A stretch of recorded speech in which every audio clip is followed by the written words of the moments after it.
gagaling ka na, gagaling na tayo sa Health TV Embassy, tuturuan nila tayo. At nagbabalik po ang Health TV Embassy at para po sa ating That's My Idol segment ng mga partners, no, kahanga-hanga talaga ang kwento nitong si Mrs. Maura De Leon. No? Siyempre, siya po yung ating CEO at president po ng Sweet and Fit Stevia Farm. Yan, si Mrs. De Leon ay pinalaki daw sa isang farm na isang farmer. Okay? So malapit at malapit siya sa kanilang mga magsasaka. No? Ngayon, siyempre, yung love niya doon hanggang sa pagtanda niya, hanggang sa makapagpaaral din siya ng doktor, hindi na tanggal ang kanyang pag-aalala doon sa kanilang mga magsasaka, mga farmers sila. So, dito sa kanyang bagong negosyo na to, nagkaroon siya ng advokasya na aside from building the business, aalagaan din nila ang kanilang mga farmers. At dapat tularan yan. Yes. At kung paano po isinagawa ni Miss Au De Leon ang kanyang negosyo na may kasamang advokasya, ito po, panoorin nyo ang kanyang kapanak-panabik na kwento.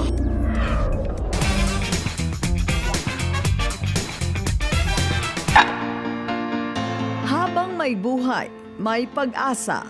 Ito ang mga katagang pinaniniwalaan ni Ginang Maura De Leon. Tubong Bukawi, Bulacan, isang ordinaryong tao na sinubok pasukin ang mundo ng pagninegosyo. Una, farmer kami.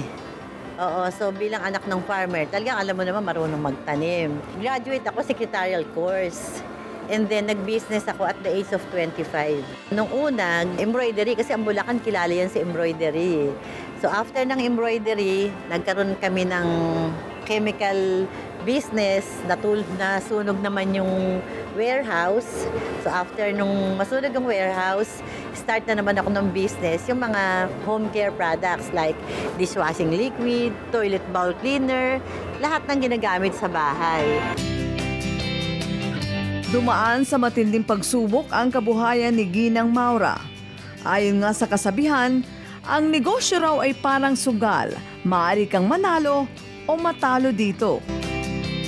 Napakadaming challenges ang pagninegosyo. Pag ikaw naman kasi ay nasa heart mo yung tumulong sa kapwa mo, mabangon at mabangon ka eh. Parang sa'yo, yung failure mo, yun yung challenge. Na pag give up mo, ay give up mo yung vision mo.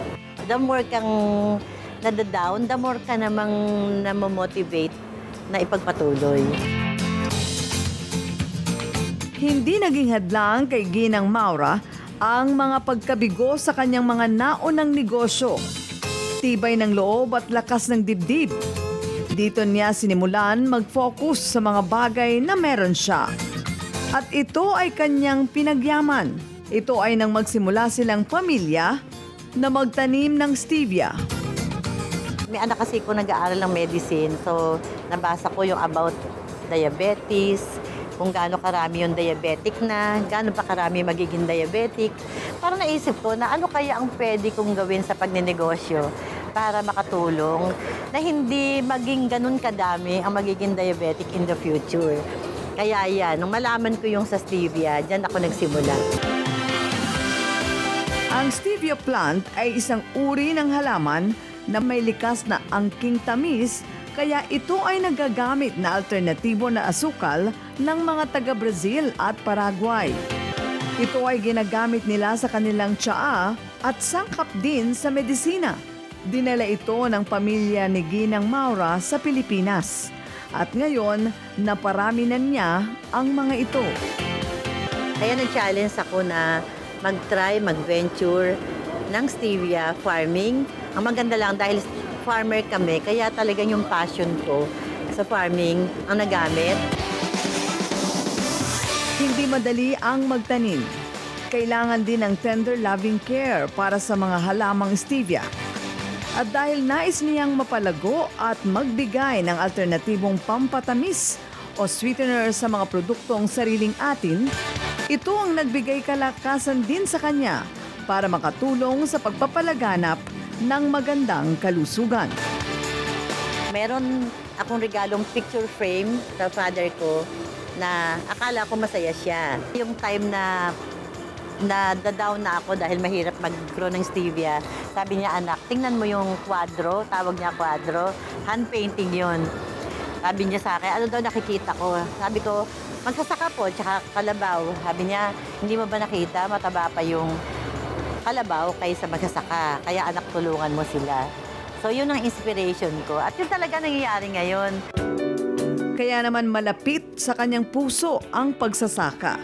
Advokasya na ni Ginang Maura ang pagtulong sa mga farmers o growers ng stevia plantation.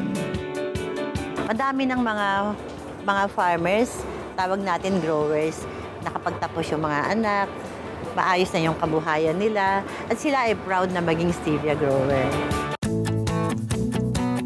Maraming mga tauhan si Ginang Maura na natutulungan. Kapartner kasi sa negosyo ang turing niya sa kanyang mga tauhan. Hindi magiging matagumpay ang kanyang ipinunlak kung walang magdidilig at mag-aalaga sa mga halaman. At isa si Mang Nato na kanyang tauhan sa Stevia Farm na sobrang nagpapasalamat sa mga tulong na kanyang natatanggap. Nung mag-umpisa itong stevia, dito na ako ilinagay. Doon na ako nag-umpisa ng sa stevia. Naging growers ako o magsasaka. Tapos noon, unti-unting tumaas na yung kanilang mga product, dumami kami ngayon ng mga growers. Sabi niya, yung anak mo, o sige, tutulungan natin. Pati ikaw may sweldo. Sabi ko, lalo pong napakaganda. Malaking bagay sa akin yon.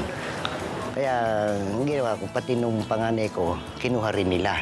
Tatrabaho sila dito sa loob. Yung isa naman, Sabado at Linggo, magtatrabaho din dito, may income din sila. Dahil sa magandang feedback sa publiko, sinimulan rin niyang idagdag ito sa mga produktong nangangailangan ng pampatamis o sweetener. Dito na itayo niya ang Sweet and Fit Stevia. Ang Sweet and Fit Stevia Farm, actually inopen namin to last November 2015. Kasi gusto namin yung mga tao ay matulungang ma-educate. Alam naman natin na ang sugar, ang too much use ng sugar or sugar itself, siya yung culprit sa pagkakaroon ng mga sakit like diabetes. Gusto natin na ipaliwanag sa kanila na si stevia ay healthy sugar substitute. Malayo na ang narating ng advokasya ni Ginang Maura mula sa simpleng halaman na galing sa ibang bansa. Nakarating dito sa Pilipinas. Ngayon ang mapalago at nagamit sa mga produkto ang pagkilala naman kay Ginang Maura. Dito sa Pilipinas at sa ibang bansa, kinikilala na ngayon ang Sweet and Fit products ni Ginang Mau. Ito ay aprobado ng World Health Organization at kauna-unahang stevia product na aprobado ng Food and Drugs Administration of the Philippines. Ang stevia kasi ang napiling maganda at natural na pamalit sa mga sugar o pampatamis na nagtataglay ng maraming health benefits sa katawan. Mabuhay ang Stevia and Fit Stevia Farm. Mabuhay din ang katulad mo, Ginang Maura. Sumasaludo kami sa pagmamalasakit mo sa kalusugan at kabuhayan ng inyong kababayan. Ang matamis na tagumpay ng stevia ay tagumpay ng buong sambayanan. Laron sinta. Buto na papaya.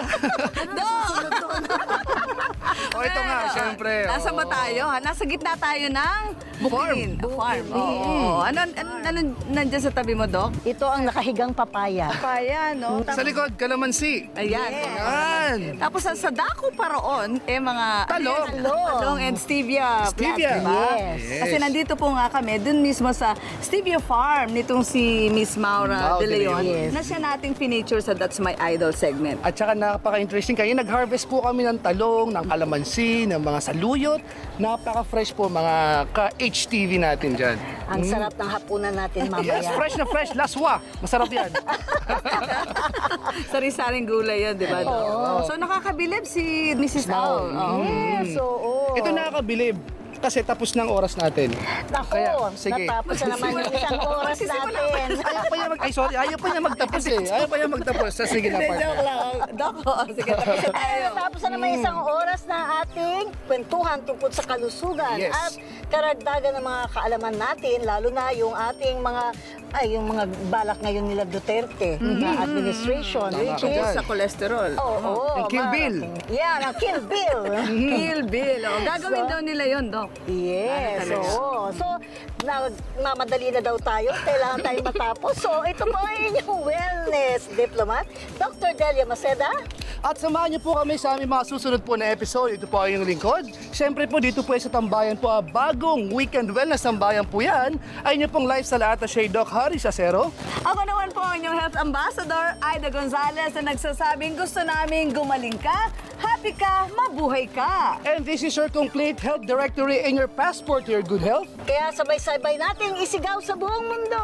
Ito ang Health TV Embassy! Wala kailangan maniwala pero good news meron ka magagawa. Alagaan na sakit di kailangan gawin. Kung ito naman ay posible kumaling. Kalimutan ng gamot na chemical. Matututunan na natin na gamot na natural. Always remember that health is wealth. Health TV Embassy, your passport to good health. TV Embassy, may pag-asa. East and Western Medicine pinagsama. Sa Health TV Embassy, gagaling tayo. Mabuhay ang malusog na Pilipino. Gagaling ka na, gagaling ako. Gusto ng Health TV Embassy na gumaling tayo. Gagaling ka na, gagaling na tayo. Sa Health TV Embassy, tuturuan nila tayo.